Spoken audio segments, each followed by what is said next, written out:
Hi, everyone. Thanks. We're going to get started. Thanks for coming. I hope you've been enjoying your time here.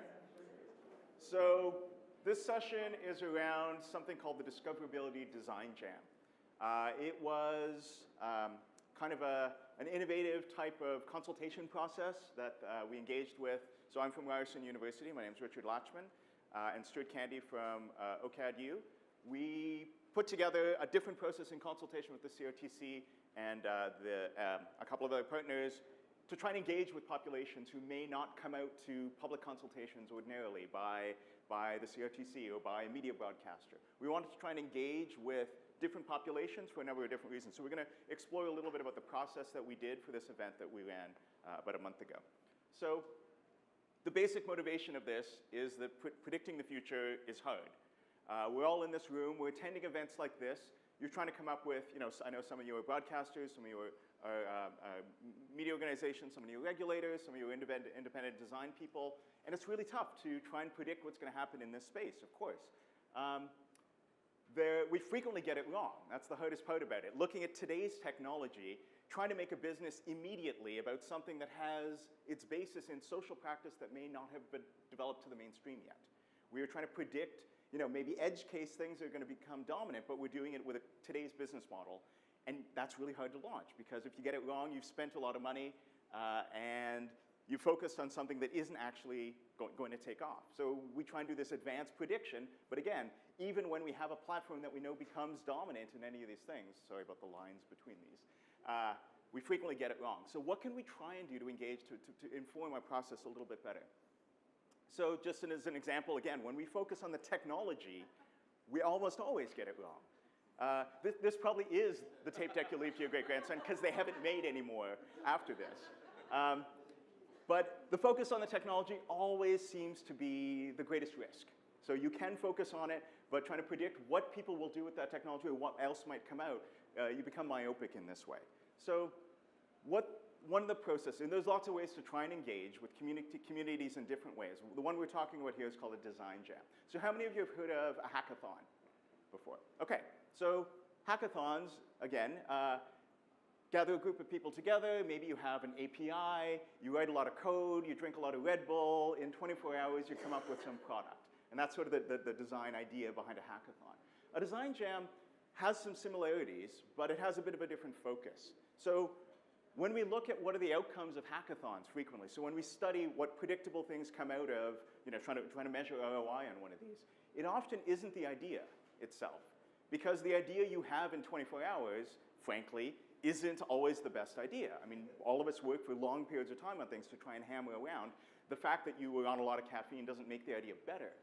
What hackathons can do is they can bring different people together who didn't already know each other. So you can form a community of people who weren't in the same industry, perhaps, or have different personal backgrounds. They have a different kind of content they were into, a different angle on something. Design Jam is aimed at focusing some of that same intensity and energy, but not on solutions necessarily, not on developing a product with the idea that, we hacked away with some code on this, and then tomorrow we're going to launch it, and then we're going to get investment, and then we're going to get bought by Google. That's not the mentality. The idea is to use the same kind of social dynamics to focus on generating ideas, and the point of those ideas is to evoke conversation. So if right now I'm showing you a PowerPoint presentation and waving my hands around, and you might nod on this, but the instant it stops, it's the conversation you have outside of here that's the real takeaway, right? I mean, this is the moment where you bring your perspective on something with someone else. Maybe you talk to the person next to you. You were part of the same experience, and then from that you bring, how do I make this useful to me? That's much easier to do when we have something tangible to look at, not just hand-waving and a TED Talk. When someone has made something, it could be a physical something, or in the case of Design Jam, we had people make media artifacts. So the point of this Design Jam was to imagine 10 years from now, with the lens of discoverability of content, and we invite participants to make some piece of media as if it fell through a time warp from 10 years in the future. The point of these are not to make products. The point is to spur a conversation. So make some piece of media that imagines what gaming is like cross-generationally in 2026, or imagines what sport is like in 2026. Not with a business model in mind, but to look at the problems, look at some of the questions and say, if I made something tangible for you to look at, well, now we can talk about community access, or now we can talk about race and gender, or now we can talk about a lot of practical ideas because we all looked at something evocative. In the same way, if I show you a film about something with a story in it, maybe you have more to talk about than if I give you, a PowerPoint slide deck about that same topic. To be evocative. It is engaging in collaborative ideation and a diversity of participants. Again, this is one of the goals we had. So the CRTC was incredibly open, incredibly interested in saying they're doing public consultation in a way that's well understood and very representational and travels across the country. They're also interested in experimenting with other ways we can get maybe different people and different kinds of suggestions. So to the Design Jam, we invited groups of people to one place over a day. We gave them, I'll talk about the schedule in a second, but the basic idea is we brought people together who didn't know each other. We said, you have an afternoon, make some piece of media that imagines a piece of content from 2026 that problematizes or talks about some of the ideas of discoverability. And so again, this making a tangible artifact that can cue a conversation rather than solving a problem. So yeah, if we can just see the video of documentation of the event.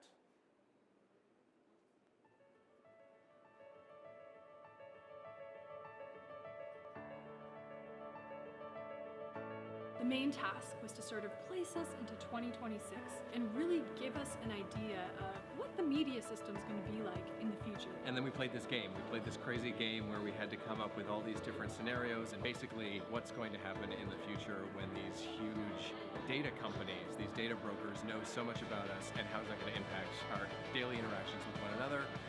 And just the model itself was so innovative and exciting to participate and watch. I cannot say how amazing of an experience the Design Jam was. It was such a great opportunity to bring concepts that I was learning in class to a real world experience. So congratulations to Ryerson, OCAD. Thank you very much for the partnership and the opportunity, and we hope to do this kind of thing again.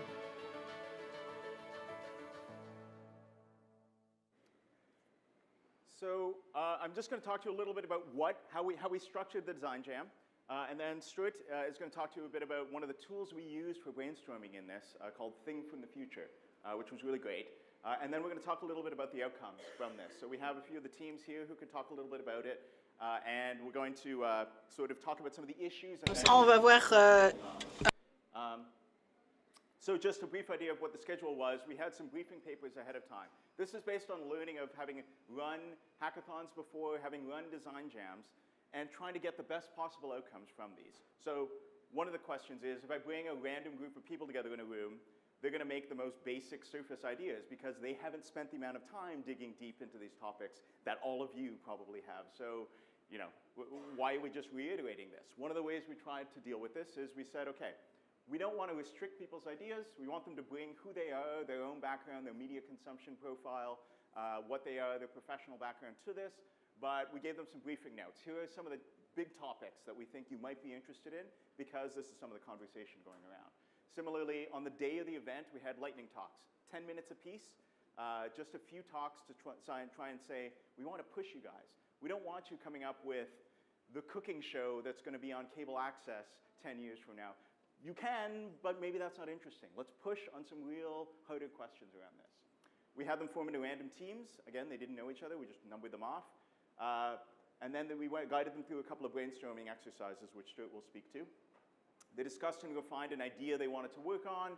They worked over the course of an afternoon, making media, doing 3D animation, doing After Effects, running out and shooting things, whatever they could. And then we had them not do a presentation. They had to show the artifact they made first. So you made something, let's look at it. Before you explain to me what it is or what it does, you're just going to talk as if, again, this thing fell through a time warp. So we have some evocative piece of content to look at. And then we did have a chance to talk a little bit about, but no PowerPoint decks. And so if maybe Stuart can speak to the tool we used for the brainstorming, which is a project called Thing from the Future. Thank you, Rich. Thank you all for being here. So while we have a little changeover of platform here, if we just start the slideshow. Yeah. All right, 10 seconds of technical difficulties. That's well below average. Thank you very much, Matt. Okay, so I want to, rather than just hearing about this event as a great thing that happened and that was exciting, you know, because that can be a little bit like hearing about a party that you weren't at. You know, I mean, it was a lot of fun, but let's dive under the hood a little bit and talk about some of the thinking that went into the tool that we used, because that may prove to be of interest or use to some of you. So the thing from the future is sort of the game I'll introduce to you in a few moments. But first, let's zoom right out to the fundamental problem, if you like, which Rich began with as well, that predicting the future is hard. It's particularly hard if you have a linear conception of time, which I find most people in Western culture do, that the past is back here and the future's out there, and therefore our job is just to try to figure out what it's going to be, right? Predict it, and then we can prepare for it, and then we can get out in front of it, and then we'll be wildly successful at whatever we're trying to do. Well, I would say the first problem, and it's also an opportunity in the space of foresight, is to diversify the images of the future that we have available to us, so that we're not just trying to figure out what the future is going to be, but rather to understand the range of things that the future might disclose as time goes on. Now, having a theory, you know, having a scenario at your disposal, I think X is going to happen, is great. That's a really good start. But it's sort of much less good than having a range of alternatives available to you, because that positions you to be flexible, to be resilient in the face of the inevitable surprises that will come up along the way. So the second problem, however, and maybe the kind of schematic nature of what I've just shown you in the last minute hints at this. The second problem is not just to conceptually befriend the future, but to deepen one's sense of it to the point where these become real prospects that one might have to deal with or benefit from while navigating change. So to deepen ideas about the future, you're not supposed to read this. This is an image from the International Panel on Climate Change, executive summary for policymakers, trying to get the world's decision makers essentially to take 100 years looking forward of climate change seriously. So, you know, in text and in diagrams, but meanwhile, you know, this is what's at stake.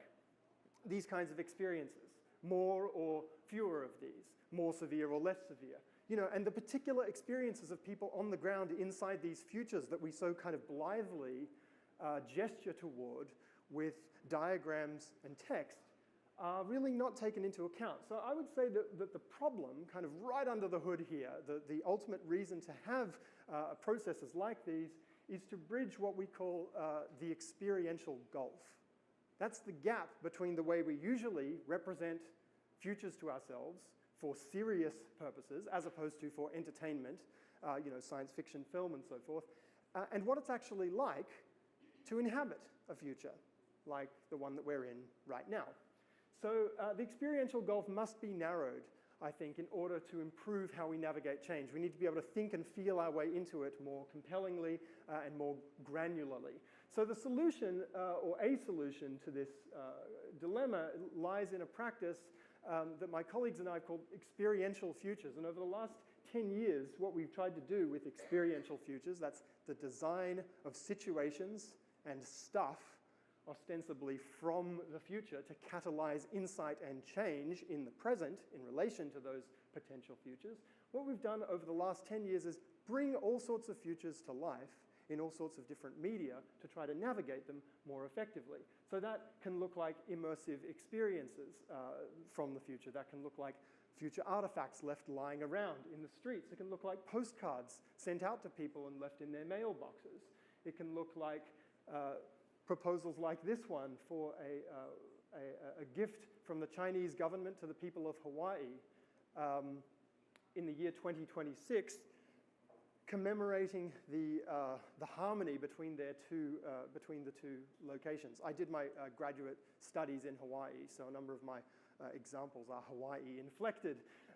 But so while these things, you know, kind of require explanation in Toronto, in Honolulu, they are in the idiom of, you know, the local culture, language, and history. So, which is sort of the point, in a way, that these granular notions of possible futures need to be tailored to the places, the people, the contexts, and the ways of thinking that they are actually intended to shift.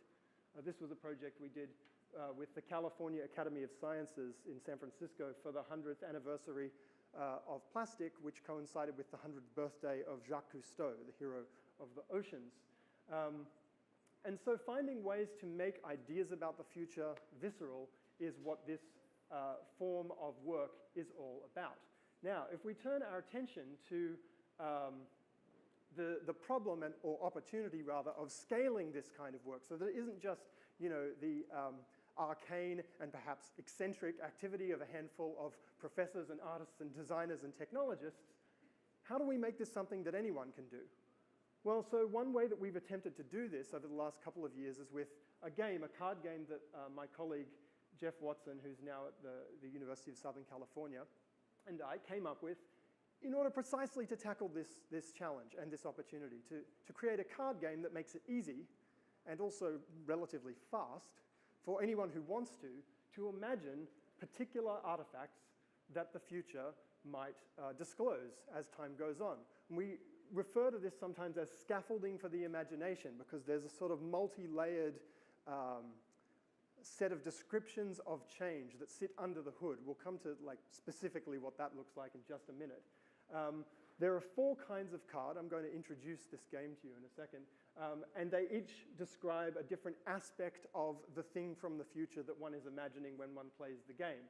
There are 4 million combinations, roughly, in the deck of 108 cards, and you can also customize it to whatever you're dealing with. So when we played the thing from the future at the Discoverability Design Jam, the first order of business was to have people play the game. The second order of business was for them to come up with the terrains, that is the themes or locations, and the objects, in this case, the design and media outputs, be they podcasts or cooking shows, that they wanted to try to prototype and create from the future that same afternoon on the day that they'd played the game. So we've used this all over the place. It turns out to be kind of fairly flexible as a tool for thinking about possible futures and making them more fun and approachable. If you want to download the game, it is freely available. The downloadable version, that's a URL for it right there. We do have it available in a sort of high gloss, finished as well. But if you're interested in experimenting with it, tinyurl.com/printfuturething, you can get it there for free. And we've used it, as I say, all over the place. This was at the UNESCO Youth Forum in Paris last October. But what have we, Rich asked me to say a word or two about other kinds of activity, where it's been done before. Well, at OCAD University a year and a half ago, we held a design jam where we filled this vending machine with future artifacts, all created in a day by participants at the design jam. And again, it's not necessarily that any of these particular future artifacts are the most brilliant ideas that anyone has ever had, as Rich says, and as you'll appreciate, when you're doing this in kind of rapid fire format, that a lot of them are going to be fairly sketchy. But the point is that this makes it possible to have that conversation and for it to result in something tangible and shareable in very short order. And this is the same thing that we sought to do, and I think worked very well in terms of thinking about the futures of media discoverability 10 years out. We used the same kind of process but with a different orientation for a jam at New York University the summer before last, and creating a series of artifacts that street vendors of the future might sell. And so again, at the end of one day's work, we had a whole array of strange objects that sort of invited storytelling and investigation using just materials that we found lying around or picked up at a dollar store. That was actually Clay Shirky dropped by, and that was his daughter's old bike helmet that he donated to the cause, and it ended up as a Tinder receptor, which I think is one of the more interesting things that's ever happened to a discarded bike helmet. And taking these objects down to the corner of Canal Street and Broadway in Manhattan and putting them on sale for people to interact with. And then the third and final kind of previous example of the same sort of democratizing impulse was at the University of Southern California last September. We set up this free hotline, 1-888-FUTURES, and ahead of the day, people could call that, leave a message describing a dream that they have, and with an accompanying that dream, which could be, you know, I have a dream, or it could be a dream I had last night, leaving a valid postal address for anywhere in North America on it, on the message as well. And so we went out and bought a bunch of weird feedstock for this process, and then 60 or 70 people came along, and the first thing they did was retrieve those messages and listen to the voice of the person leaving their dream message, then figure out how to turn it into an object, do that, then record a message to the person who left the message, record a video sort of, here's what we did with your dream, and then boxed it up and sent it to the person whose name and address was left in the message. So that's kind of some background, and I want to take the last couple of minutes with you just to play a quick round because, you know, again, we should make the party happen rather than just talk about all the stuff that happened before.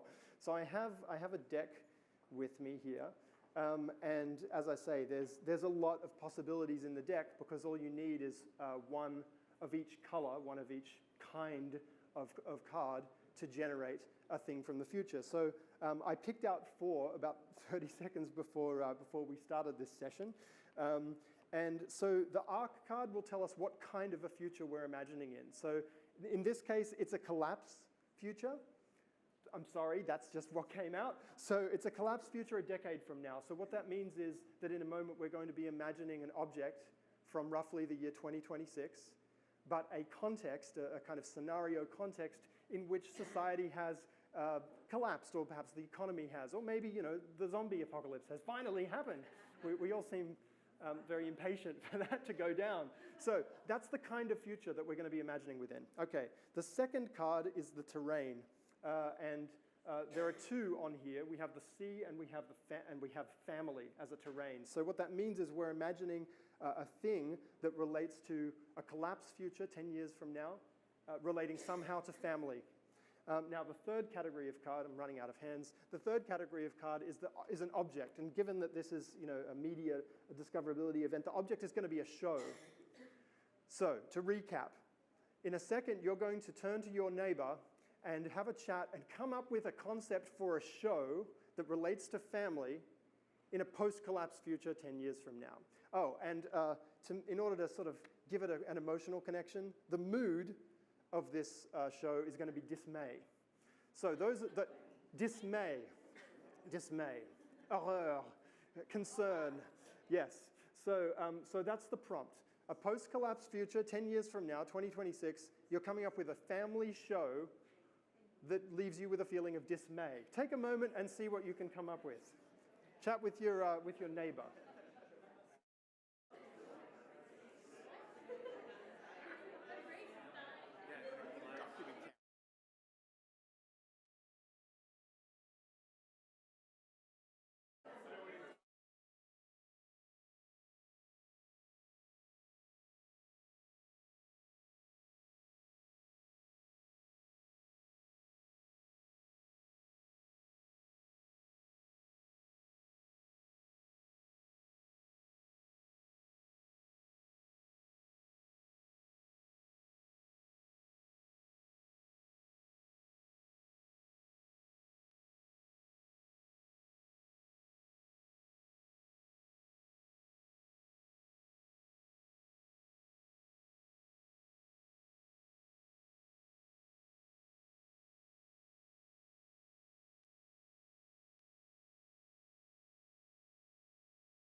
Okay, folks, I'm sorry to, I beg your pardon. This is clearly much more fun than listening to me. What have I done? Okay, so I just want to ask, may I borrow that? Can I ask, did anybody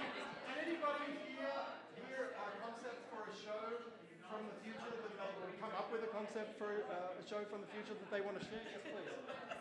We have a dramatic show where all parents in the society are targeted to be able to raise children of a certain age.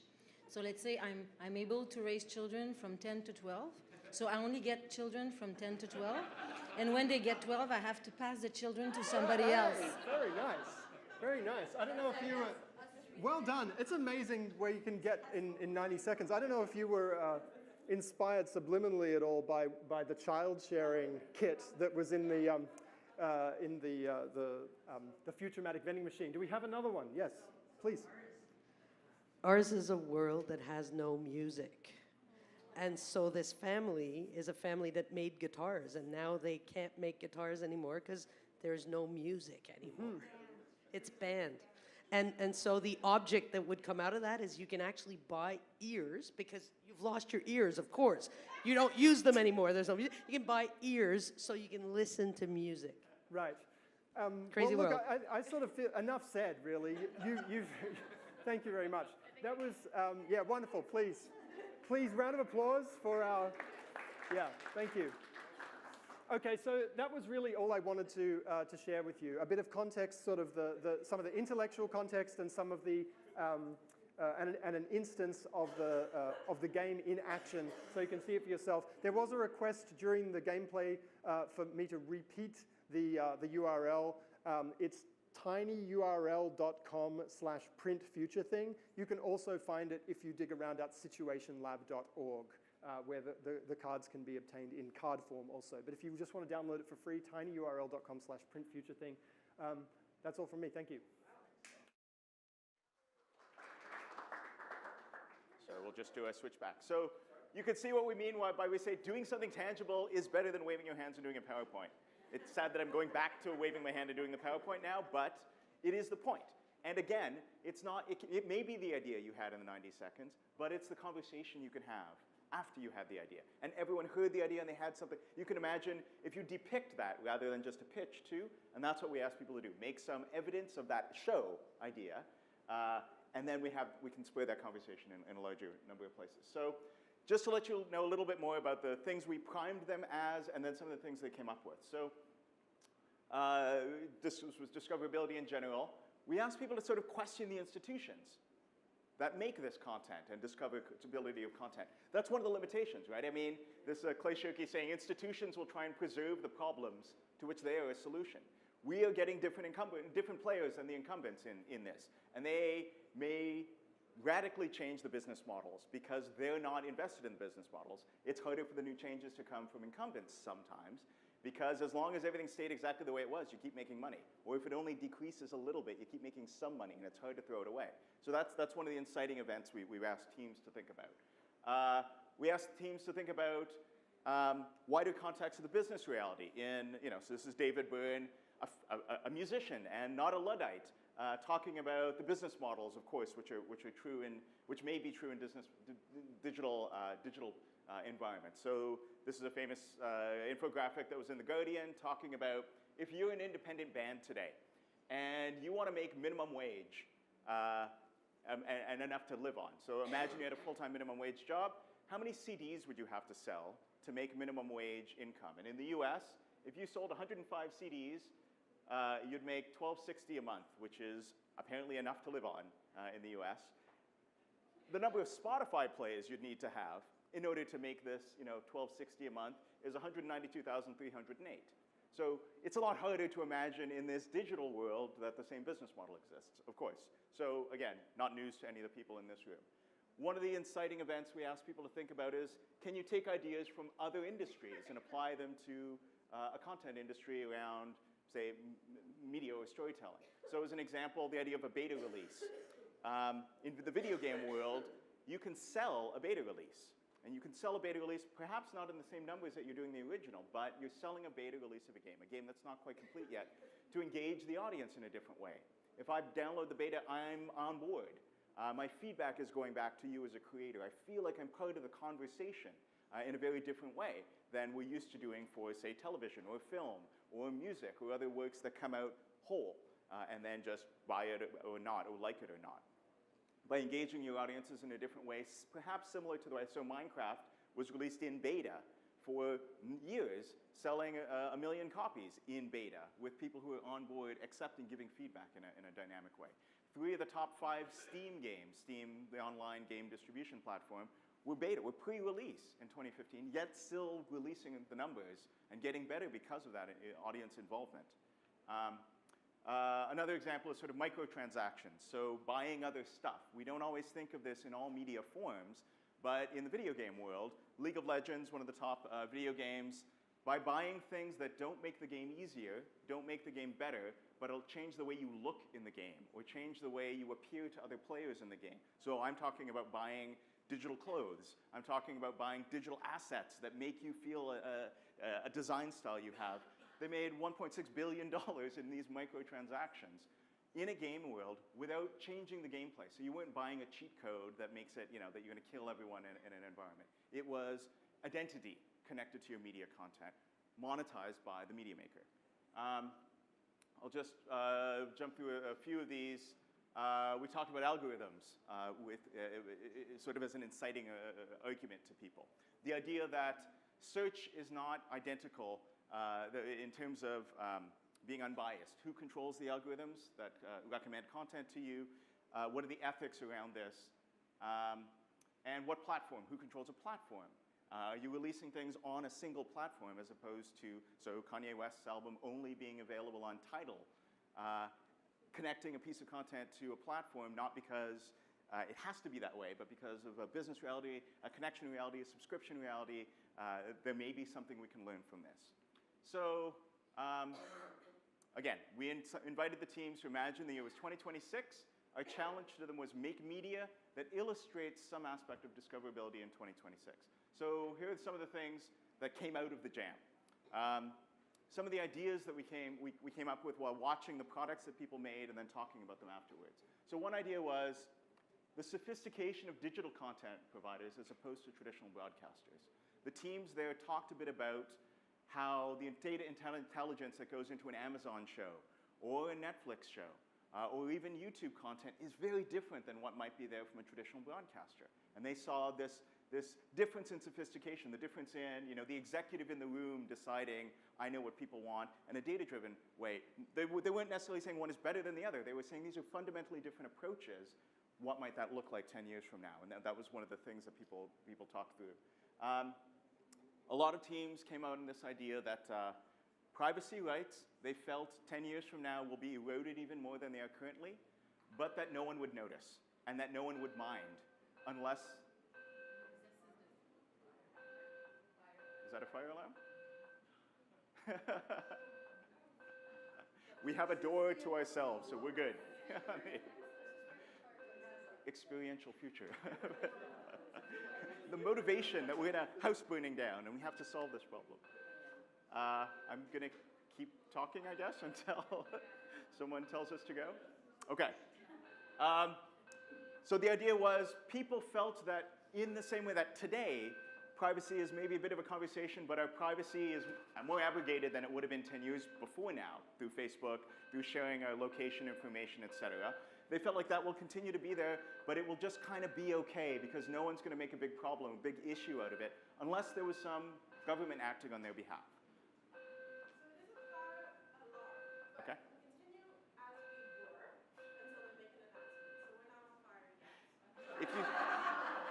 If you see people out of the glass window on fire running, let me know.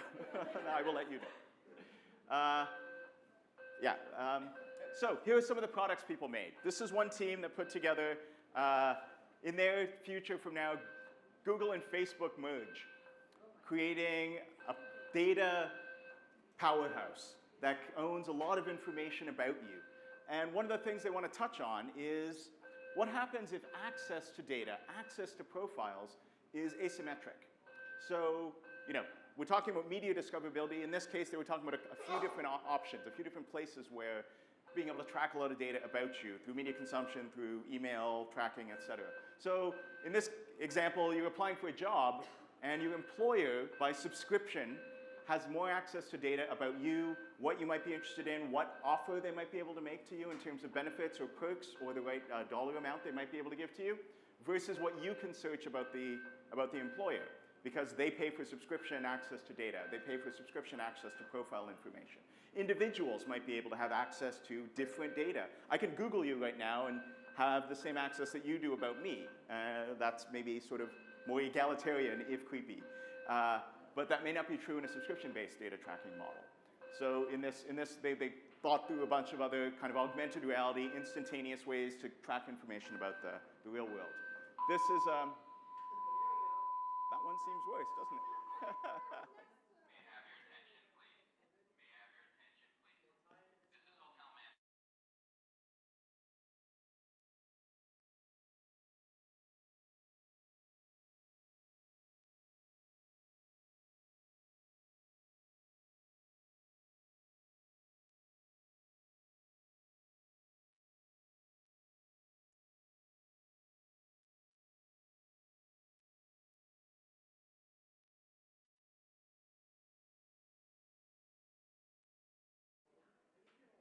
Okay, we will stand by. This is another team that took a look at, so in their imagined future, they thought people are going to get disgusted with certain levels of reality television programming, of certain quality of content. And there will be a trend, a move, not overall dominant, but a move for people to make content not in terms of making YouTube content. The idea is you get together with groups of people and you start exploring, you start building. So they looked at things like drones, and people buying their own drones with a camera equipped on them. And they're not shooting incredible news footage, they are just making things because it's kind of interesting. Or parents downloading stop-motion animation software with their kids and doing something and putting it out and sharing it with their Facebook feeds. They took a look at this kind of maker culture. People actively involved in, for a weekend, there are make a movie in a weekend. There's a film festival in Toronto, make a movie, movies made by people who don't make movies. And you get together in a weekend with non-professionals, and it's kind of fun, it's kind of interesting. The tools are highly democratized, very cheap. All of you with the phones in your pocket and the laptops on your laps can make a fairly high quality production. So in this idea, they thought people might get together and make content. In this case, they might engage in exploration. They might engage in undersea. In this case, they were talking about space exploration, but the idea is basically cobbling things together as an amateur group to actually take action and combination of citizen science and amateur-based content. This is another team that was looking at predictive content recommendation. So in this, I've got my phone here all the time, or maybe you have an Amazon Echo in your house, an always-on speaker that's listening to everything around. Can that predict things for you? So if I start talking, if I say thing from the future, all of your devices just put that search up automatically because they're trying to predict what it is you might need at any moment in time. So if I say, oh man, I can't remember the name of that film with Leonardo DiCaprio and Kate Winslet, and it might be able to do a real-time search and put up a clip of Titanic, sure. But if we talk about a news event, if we talk about a person, maybe there is something that's trying to say, hey, how about this? Is this what you wanted? Is this what you wanted before you even have a chance to do search? Owning that access, because again, when I have access to 10,000 searches on Google, that feels highly democratized, right? Anyone can put up something on the internet, anyone else can find it. But the truth is, we actually only go to the first 2 or 3 links on Google. We never go to page 17. Even though there are 17 pages of links, we only go to the first 3. As we try and cut down on the complexity of the data we have to deal with, in other words, make it simpler for me to find, faster for me to find, then there has to be a lot of control over what goes in those 3 slots. What is Google's interest in that conversation, as opposed to my interest in that conversation?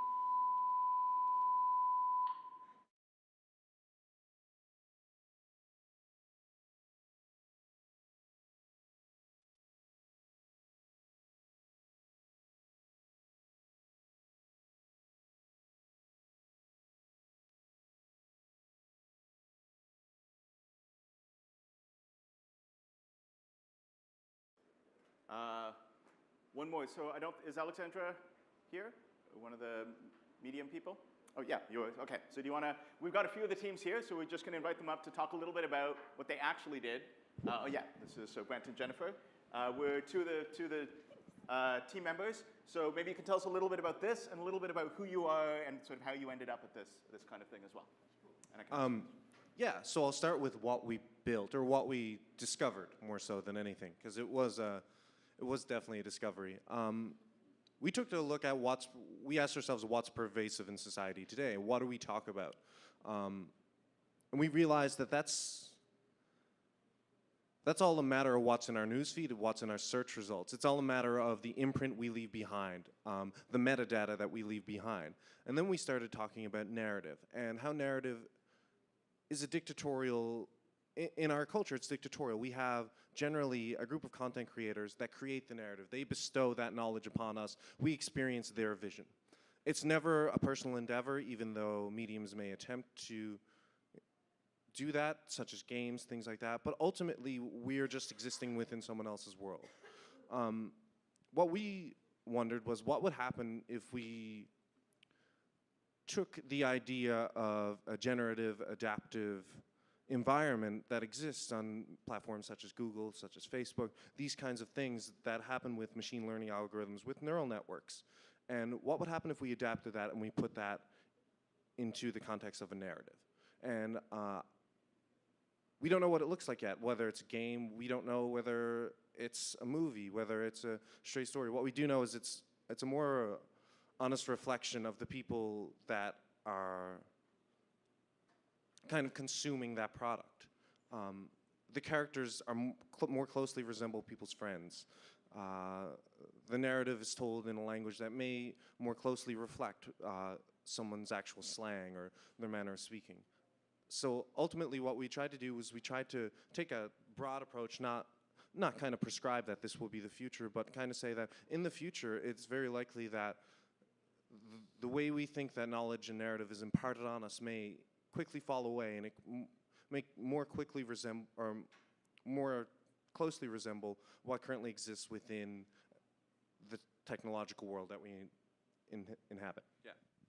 Yeah, so just kind of following up on that, I guess the main word that sort of struck a chord for us was neural networks. You know, we have our identity online. How is it that we share it? You know, we obviously have the Google News feeds that tell us perhaps this is the type of news you want to see. But yeah, after some discovery, we realized, you know what, we really don't have anything that tells us what kind of music we want to hear at this point in time. And frankly, if I were to move from my phone listening to a type of music, and then I head over to my television, I plop over and turn on Netflix, but I don't want to lose that mood, if you will, of perhaps I wanted to see something, or I was listening to like epic soundtracks from, you know, film scores, and now I go to Netflix and all of a sudden I've got like Batman coming up in front of me, and I'm just continuing that sort of mood and emotion. And it's, again, as Brett had mentioned, we don't really know what kind of medium will pop up, but it's just the fact that we continue to see our identity through these different types of mediums, and it's all being fed through the type of algorithm and data that we input on that present day and time. If we happen to say something in Facebook, I'm feeling happy, then something's just going to jump right out in the entertainment world to us, speak to us. Can I ask, have either of you ever attended a CRTC consultation process before? Never. No. Have you ever been invited to a CRTC that you know? Not that I'm Or heard of aware one? Have you ever attended any government consultation process of any? Well, I'm going to help. So can you tell us a little bit, like, what is each of your backgrounds, and how did you end up at the event that made you come to this one and not sort of other kinds of interventions? Yeah, sure. So I'm actually a graduate from the program which you teach, the Master Digital Media program at Ryerson, and I'm currently a design strategist, so I'm interested in this stuff. My research, in my master's research, looked at how we can use social media to predict elections, and whether or not that's strategically valuable for a campaign. So I'm super interested in the future and in how we predict things and why we try to predict things. So the second I saw this pop up in my inbox, I was like, this is going to be really cool and really fun, and it was. So yeah. Jennifer? As for myself, I'm a startup in interactive entertainment. Essentially, we create a lot of different platforms, whether it's, you know, web-based, looking at Canadian identity, or an event a program looking at merging 3 different industries like wearables, fashion, and performing arts. So for us, it's all a matter of trying to break down these fourth walls, you know, and Richard actually touched on it a bit earlier. It's just being able to just create new stories and find different ways of doing that, right? That's kind of where my background is. Yeah, I'm an idea person, and I just kind of feel like we should keep exploring and mashing things together and see what happens. So did you find this process different than other kinds of things? So, I mean, yeah, do you have any critiques or discussion of what the process was? I have, because I work in interactivity, there's often a lot of technology involved. So I have had the privilege of being involved in hackathons in the past. I don't have the skill set as a programmer to do that, but again, if anything, I've been part of the ideation or just the phase of conceptualizing what could happen.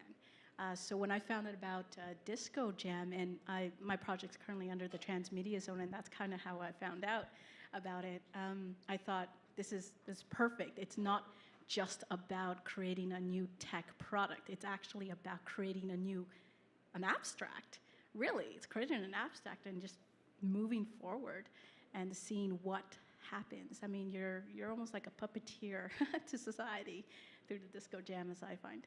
But yeah, I thought this process was fascinating because I think a big problem with hackathons in general is to get buy-in for people. I think it's hard to get people excited to do things in general.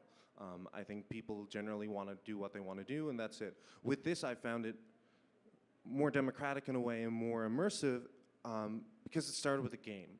People love games, people love being competitive, people love being collaborative in that regard. So the fact that it started with that, it kind of, all of a sudden, all of our shields just went right down, and all of our egos were kind of lost because it wasn't just, we had to come up on the fly. It wasn't ideas that we had held for months or years or weeks or anything like that. It wasn't anything too close to the chest. It was things that we realized could be expendable. You know, we could kill our darlings as we went on, and we could get to something good. You know, and getting rid of that ego, I think, is huge in the process. I think the second you can do that, you can actually start to see results. Whether they're the right, proper results or anything, you can at least, like you guys said, have the conversation. And that's the most important part. As long as you're having a conversation, as long as it's an honest conversation that's framed in that manner. Yeah. Can I do one last go thought? ahead. Actually, on that, especially with our group, I've certainly felt at the very beginning as the outsider. You know, I did not have this technical background or formal training coming up from like OCAD or Ryerson. So new media and media in general was just like, I'm learning through experience. So the conversation we had a very set amount of time to get everything from like concept to execution. We had about 3/4 of that time like just talking and arguing. And then we had the last little bit being like, oh, we all get it, let's do it. And we did, right? And by the end of it, we realized, yeah, it makes sense. So Disco Jam certainly was just being able to have all of these different characters in a room, really, and just learn from each other. So. Okay, so I'm just going to invite Amelia as well. So Amelia was one of our judges. She's a doctoral student in the Communications and Culture program at Ryerson in New York. So I don't know if you have anything you wanted to add on, and we'll have some Q&A as well. Sure. So I was a judge on this, which was really, really interesting because judging these very unusual sort of artifacts was an experience in and of itself. But another thing I was charged to do was think about the sort of policy implications that we can take away from the artifacts that were created during the Disco Jam. So from a policy researcher standpoint, for me, it was really, really interesting because it provided a very nice litmus test of the kind of thinking that was happening. And when you bring together young, talented, and educated media makers and coders, designers, these are the people that are going to be designing the technology of the future. And we often think about technology in a deterministic sense, but it's about humans, right? Humans are going to be designing it. So what it did for me is it sort of inflected certain policy issues. It made me see them in a very experiential way, and that helped sort of help me see whether or not my thinking was in line with the thinking of everybody who participated. Yeah. Okay. So we have time for a few questions if there are any. We have a mic that we can pass around. Sorry, yeah, at the back. Just a question about your game. You use it obviously as a warm-up session. Do you also use it in terms of designing the future for a specific area? For example, in the game, would you slip in a card that says there's unlimited high-speed data available, and we want to figure out how people get their music? Yeah, well, I think you sort of almost answered the question in your question. Absolutely, yeah, because really what it is the word I used earlier was scaffolding for the imagination, and I don't use that word casually. I mean, there are 4 layers in the game. One is the kind of future that you're, or range of futures, because you can fix that if you want. You could say, all right, well, we're only going to think 5 years out, because that's the relevant planning horizon for refreshing our product line. But so there's the arc, the kind of future, and the time horizon in it. There's the terrain, which, as you say, could be predicated on particular assumptions, or I mean, you could actually what you can do with the game is say we're going to ideate within a particular scenario. So if your organization has gone through a strategy or scenario creation process, you could say, well, let's assume that we're ideating within this particular world that's already articulated in black and white, in a planning document somewhere, and then use the object cards to sort of pivot around that and think expansively about all the sorts of things that could exist that are concordant with that narrative, with that overarching narrative. So yeah, it's extremely flexible in that way. On Sunday, I ran a session with a group of medical students from McMaster, and they're all thinking about the futures of healthcare 10 years out. So the horizon was set, and the theme or the terrain was set in healthcare, and then within that they were able to there was still this really exciting and interesting play space. But of course, yeah, you can use it however you like. That I think is part of the there's a couple of meta lessons I think lurking beneath the surface of what we're presenting here. I mean, one is that government organizations and organizations in general are not condemned to stay with the same kinds of engagement mechanisms that they've been accustomed to and that have worked or not worked traditionally. There are other ways of doing it. And then another maybe kind of meta lesson is that there are processes for thinking and feeling and prototyping your way into the future that are approachable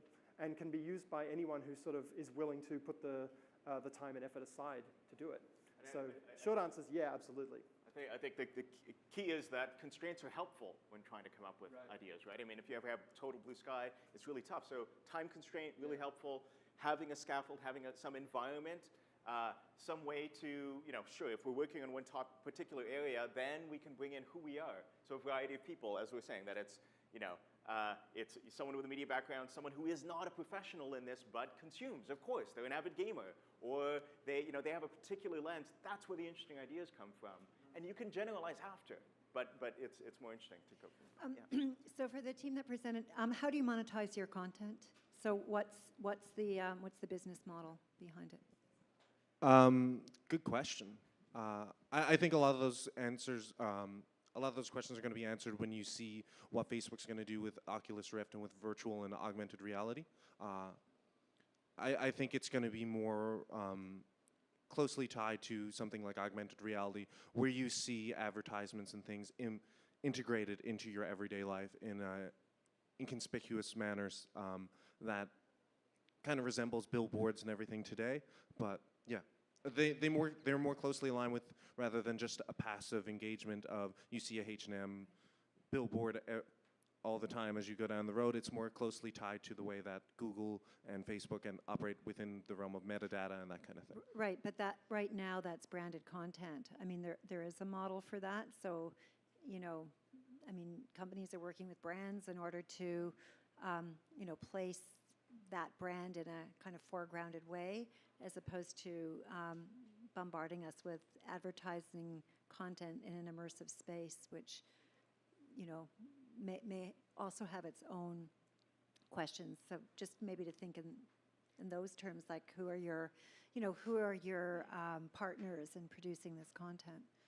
So if I could, there is a line of thought in terms of, say, a revenue model that's just, I personally see as emerging right now, and I feel would definitely work with Medium. It's a community partnership, if you want to call it, because of the fact that we essentially carry through our mood, if you want to call it, or our sense of identity through different sorts of mediums. Those mediums have to have had a collaborative discussion in the background beforehand. So it's almost like a membership subscription based. Instead of having to subscribe to multiple different Netflix, you have the subscription. Perhaps at some point, we may have to subscribe to Facebook to reach certain, whatever things that are coming up, that sort of thing, or Spotify, again, another subscription. There may be in the background a solution in which Spotify and Netflix can come together, talk to each other, and say, if someone is interested in exploring their, superhero self, I'm using that as an example again, their superhero self for that day because that's what they feel like that day due to, the data that we're receiving, then what's to say that they don't buy into one membership that kind of gives a piece to you and a piece to you, to both of those different mediums, but really the consumer themselves are just purchasing this one subscription, right? So it's sort of, it opens up many, many doors, and if anything, doesn't constrain that consumer from having to decide between what would they want to subscribe to, because not everyone is made with deep pockets, right? But everyone wants to be able to share and experience things in many different platforms in many different ways. Yeah, I think going back to something that was mentioned earlier in the presentation, in that predicting tomorrow's models using today's is kind of, it's not the right approach. I mean, if you were to tell me 5 years ago that the invention of a cell phone would result in the resurgence of jitneys, which is essentially what Uber is, then I would have thought you were crazy.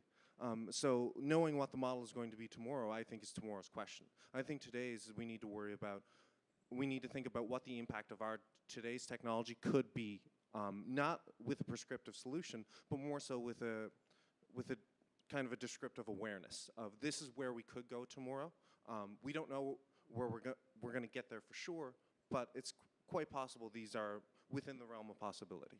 One of the things I like about your project, and I think this question gets to this as well, as these aren't a business plan pitch saying, yes, we should build this, it's about raising exactly these questions. So when we look at something like mass personalization, sounds amazing, yeah, the story will, of course, be better and better than anything if it's custom for me. But personalization in content always means it's a uneasy piece between what I want and what someone else wants, right? Like really the story I want, the characters I want, what the advertiser wants me to see, or what the politics or the network that it's on, that it may be there. And it's not just going to follow what I want. It is actually, it's also other goals beyond the success of the storytelling itself. And it raises those questions. Personalization is not, it's complicated because of branding. Who's paying for that in addition to my personalization?